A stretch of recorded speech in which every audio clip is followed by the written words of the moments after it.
When people come to clarify their own role, there must be a way to perform that role. So here aspiration for the way should emerge. For example, when you want to go to Kyoto, you can't go without knowing the way there. If you insist on going without knowing the way, you'll inevitably take the wrong route. To know how to cultivate yourself as a knight, serve your lord, respect your father, and interact harmoniously with your siblings, spouse, and friends, must lie in finding out the way and knowing how to apply it. So when you aspire to the way, you take the initiative to find someone who is adept at it to be your guide. If the person who is to mentor you acts in a contradictory manner, or if he speaks plausibly but is unclear in responding to actualities, leave at once and do not follow him.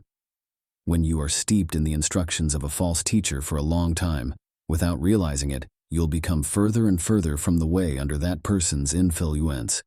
If you find no wise mentor anywhere, in spite of seeking to learn from others in this way, you should turn your attention inward on your own.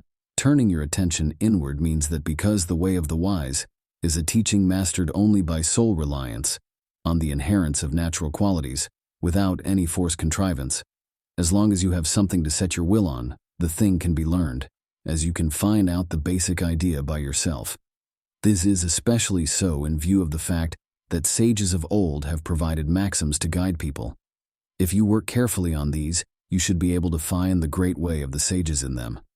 Everyone acknowledges the order of the Fivi norms and knows that there is a way of knighthood, but some arm themselves and think that's enough, while some seem to strive to no avail, trusting false teachers. The easy things happen because their aspiration for the way is weak.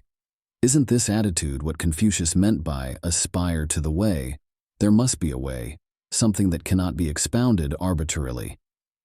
If not for effective aspiration, there is no means of attaining the way, so it is called aspiring to the way. People who have become somewhat familiar with the world and pretend to be savants impose definition on the way they think exclusive, insisting on their subjective opinions, thus becoming further from the way, ultimately failing to gain entry into the great way. So even if you know the role of knighthood, without aspiration for the way, you may have knowledge but do not put it into practice, and so do not consummate it. It is imperative to examine the principle most thoroughly.